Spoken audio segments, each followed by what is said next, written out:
ನಮಸ್ಕಾರ ವೀಕ್ಷಕರೇ, ನಾನು ನಿಮ್ಮ ಬ್ರಾಹ್ಮಣಿ ಅಂಜಲಿ. ರಿಲ್ಯಾಕ್ಸ್ ಸ್ಟುಡಿಯೋ ವೀಕ್ಷಕರಿಗೆ ನನ್ನ ನಮಸ್ಕಾರಗಳು. ಬನ್ನಿ, ಇದೇ ಶನಿ ವಕ್ರಗತಿ ಚಲನೆ ಆಗ್ತಾ ಇದೆ. ಆಲ್ರೆಡಿ ನಮಗೆ ಜುಲೈ 13ರಿಂದ ಶನಿ ವಕ್ರಗತಿ ಪ್ರಾರಂಭ ಆಗಿದೆ. ಇದೇ ರೀತಿ ನವೆಂಬರ್ 28ರವರೆಗೂ ಶನಿ ವಕ್ರಗತಿ ಚಲನೆ ಆಗೋದ್ರಿಂದ ಮಿಥುನ ರಾಶಿಯವರಿಗೆ ಏನೆಲ್ಲ ಫಲಗಳಿದೆ ಅಂತ ನೋಡ್ತಾ ಹೋಗೋಣ. ನೋಡಿ, ಮಿಥುನ ರಾಶಿಯ ಅಧಿಪತಿ ಬುಧ. ಸೊ ಯಾವಾಗಲೂ ಕಮ್ಯುನಿಕೇಶನ್ ಅಲ್ಲಿ ತುಂಬಾ ಚೆನ್ನಾಗಿ ಕಮ್ಯುನಿಕೇಟ್ ಮಾಡ್ತಾರೆ ಅಂದ್ರೆ ಈ ಮಿಥುನ ರಾಶಿಯವರು. ಯಾಕೆಂದ್ರೆ ಮಿಥುನ ರಾಶಿಯವರು ತುಂಬಾ ಚೆನ್ನಾಗಿ ಮಾತಾಡ್ತಾರೆ. ನೀವು ನೋಡಿರ್ಬೋದು, ನಿಮ್ಮ ಮನೆ ಮಕ್ಕಳು ಇರ್ಬೋದು, ಹೆಂಡತಿ ಇರ್ಬೋದು, ಸ್ನೇಹಿತರೆ ಇರ್ಬೋದು, ಗೆಳತಿಯರು ಯಾರೇ ಇದ್ರು, ಸಂಬಂಧಿಕರಿದ್ರು, ನೋಡ್ತಾ ಹೋಗಿ ಮಿಥುನ ರಾಶಿಯವರಿಗೂ ಕಮ್ಯುನಿಕೇಶನ್ ತುಂಬಾ ಚೆನ್ನಾಗಿ. ಯಾಕೆಂದ್ರೆ ಬುಧ ಅಧಿಪತಿ, ಬುಧ ನಾಲೆಡ್ಜ್ ಅಂತ ಕರಿತೀವಿ.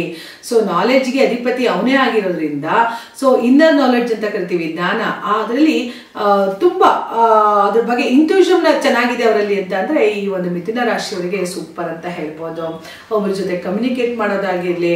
ನೋಡಿ, ಸಾಧಾರಣ ಮಿಥುನ ರಾಶಿಯವರು ಈ ಕಮ್ಯುನಿಕೇಶನ್ ಮಾಡುವಂತಹ ಒಂದು ಕಂಪನಿಗಳಲ್ಲಿ ಹೆಚ್ಚು ಕೆಲಸ ಮಾಡ್ತಿರ್ತಾರೆ. ಯಾಕೆಂದ್ರೆ ಅವ್ರದ್ದು ಕಮ್ಯುನಿಕೇಟ್ ತುಂಬಾ ಚೆನ್ನಾಗಿ ನಡೆಯೋದ್ರಿಂದ ಈ ವಿದೇಶಗಳಲ್ಲಿ ಜಾಸ್ತಿ ಪ್ರಯಾಣ ಮಾಡುವಂತರಾಗಿರ್ಬೋದು, ಅಥವಾ ವಿದೇಶಗಳಲ್ಲಿ ಎರಡಕ್ಕೂ ಕೂಡ ತಂತ್ರಜ್ಞಾನ ಕೆಲಸಗಳು ಮಾಡ್ತಾ ಇರೋರು, ಕಮ್ಯುನಿಕೇಶನ್ ಮಾಡ್ತಾ ಇರೋರು, ಇಂತಹ ಒಂದು ಕೆಲಸ ಕಾರ್ಯಗಳಲ್ಲಿ ತುಂಬಾ ಪ್ರಗತಿಯನ್ನು ನೋಡ್ತಾ ಇರ್ತಾರೆ ಮಿಥುನ ರಾಶಿಯವರು.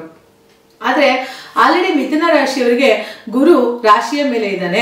ಆದ್ರೆ ಸಪ್ತಮ ಭಾವನ ನೋಡ್ತಾರಿಂದ ವ್ಯವಹಾರಗಳು ಏನಿದೆಯಲ್ಲ ಅದೆಲ್ಲ ಸೂಪರ್ ಆಗಿ ಆಗ್ತಾ ಇರುತ್ತೆ. ಗಂಡ ಹೆಂಡತಿ ಸಂಬಂಧಗಳು ತುಂಬಾ ಚೆನ್ನಾಗಿ ಆಗ್ತಾ ಹೋಗಿರುತ್ತೆ. ಯಾಕಂದ್ರೆ ಗುರು ನೇರ ದೃಷ್ಟಿ 7ನೇ ಭಾವದಲ್ಲಿದೆ. ನೋಡಿ, 7ನೇ ಭಾವ ಅಂತ ನಾವು ಯಾರಿಗೆ ಕರಿತೀವಿ ಅಂತಂದ್ರೆ ವ್ಯವಹಾರಕ್ಕೂ ಕರಿತೀವಿ, ಜೊತೆಗೆ ವೈವಾಹಿಕ ಸಂಬಂಧಕ್ಕೂ ಕೂಡ ನಾವು 7ನೇ ಮನೆ ನೋಡೋದ್ರಿಂದ ಎಲ್ಲ ಒಂದ್ ಕಡೆ ಗಂಡ ಹೆಂಡತಿಯ ಸಂಬಂಧ ಇರ್ಬೋದು, ಜೊತೆಗೆ ವ್ಯವಹಾರಿಕವಾಗಿ ಪಾರ್ಟ್ನರ್ಶಿಪ್ ಇರ್ಬೋದು, ಇಂಥದ್ದೆಲ್ಲ ಕೂಡ ತುಂಬಾ ಚೆನ್ನಾಗಿ ಉತ್ತಮ ಸ್ಥಿತಿಗೆ ಹೋಗ್ತಾ ಇರುತ್ತೆ. ಯಾಕಂದ್ರೆ ಗುರು ನೇರ ದೃಷ್ಟಿ ಇರೋದ್ರಿಂದ ಯಾವಾಗ ಗುರುವಿನ ದೃಷ್ಟಿ ನಮ್ಮ ಮೇಲೆ ಬೀಳ್ತಾ ಹೋಗುತ್ತೋ ಖಂಡಿತ ನಾವು ಗುರುಗಳ ಆಶೀರ್ವಾದಕ್ಕೆ ಒಳಗಾಗ್ತೀವಿ. ಹಾಗಾಗಲ್ವಾ ನಾವು ಗುರುಗಳನ್ನ ಆಶೀರ್ವಾದ ಪಡಿತಾ ಹೋಗೋದು, ಗುರುಗಳ ಆಶೀರ್ವಾದ ಪಡೆದಷ್ಟು ನಾವು ಹೇಳಿಕೆನ ಆಗ್ತಾ ಹೋಗೋದು. ನೋಡಿ, ಇಲ್ಲಿ ಆಲ್ರೆಡಿ ಗುರು ನಿಮ್ಗೆ ಲಗ್ನ ರಾಶಿಯಲ್ಲೇ ಇರೋದ್ರಿಂದ ಒಳ್ಳೆ ರಿಸಲ್ಟ್ ಕೊಡ್ತಾ ಹೋಗ್ತಾನೆ. ಜೊತೆ ಗುರು ಶುಕ್ರ ಕಾಂಬಿನೇಷನ್ ಕೂಡ ನಿಮ್ಗೆ ರಾಶಿಯಲ್ಲೇ ಇದೆ. ಇನ್ನೇನು ಶುಕ್ರ ಕೆಲವೇ ದಿನಗಳಲ್ಲಿ ಮುಂದಿನ ಮನೆಗೆ ಮೂವ್ಮೆಂಟ್ ಆಗ್ತಾ ಇದ್ದಾನೆ. ಅಂದ್ರೆ ಧನಸ್ಥಾನಕ್ಕೆ ಶುಕ್ರ ಬರ್ತಾ ಇದ್ದಾನೆ.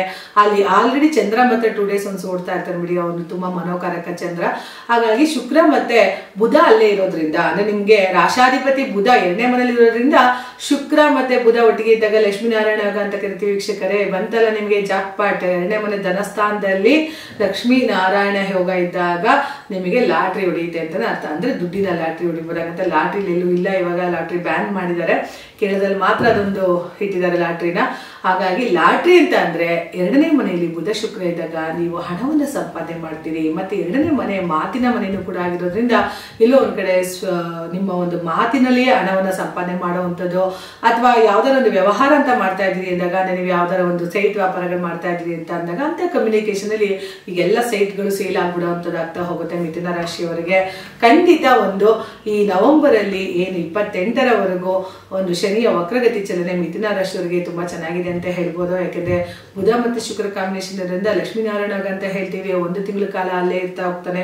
ಸೊ ಬುಧ ಕಮ್ಯುನಿಕೇಶನ್ ಅಂತ ಹೇಳ್ತೀವಿ. 4ನೇ ಮನೆಯವನು 2ನೇ ರಾಶಿನ ಅವನೇ ಆಗಿರೋದ್ರಿಂದ 2ನೇ ಮನೇಲಿ ಇರೋದ್ರಿಂದ ನಿಮ್ಗೆ ಒಳ್ಳೆ ರಿಸಲ್ಟ್ ಕೊಡ್ತಾ ಹೋಗ್ತಾನೆ.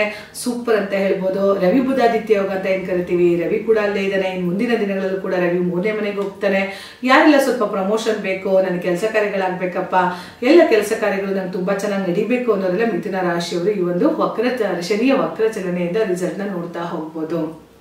ಯಾಕೆಂದ್ರೆ ಆಲ್ರೆಡಿ ಮಿಥುನ ರಾಶಿಯವರಿಗೆ ಶನಿ ಹತ್ರಲ್ಲಿದ್ದಾನೆ, ಅಂದ್ರೆ ಕರ್ಮಸ್ಥಾನದಲ್ಲಿದ್ದಾನೆ. ಕರ್ಮಸ್ಥಾನದಲ್ಲಿದ್ದಾಗ ಯಾರೆಲ್ಲ ನಾವು ವಿದೇಶಗಳಿಗೆ ಹೋಗ್ಬೇಕು, ನಮ್ಮ ಒಂದು ಟ್ರಾನ್ಸ್ಪೋರ್ಟ್ ಆಗಿರ್ಬೋದು, ಅಂದ್ರೆ ನಾವು ಪ್ರಯಾಣ ಮಾಡಿರ್ಬೋದು, ಈ ಪ್ರಯಾಣ ಮಾಡುವಂತಹ ಒಂದು ಅನಿಸಿಕೆ ನಿಮ್ಮಲ್ಲಿ ಏನಾದ್ರು ಇದ್ರೆ ಖಂಡಿತ ವಿದೇಶಗಳಿಗೆ ಹೋಗುವಂಥದ್ದು ಅಥವಾ ನಿಮ್ಮ ಕೆಲಸವನ್ನ ಬದಲಾವಣೆ ಮಾಡ್ಕೊಳ್ಳುವಂತಹ ಚಾನ್ಸಸ್ ತುಂಬಾ ಇರೋದ್ರಿಂದ ಈ ಒಂದು ಪ್ರಗತಿ ಮತ್ತೆ ಪ್ರಮೋಷನ್ ಇವೆರಡೂ ಕೂಡ ಮಿಥುನ ರಾಶಿಯವರಿಗೆ ತುಂಬಾ ಚೆನ್ನಾಗಿ ಆಗ್ತಾ ಹೋಗುತ್ತೆ.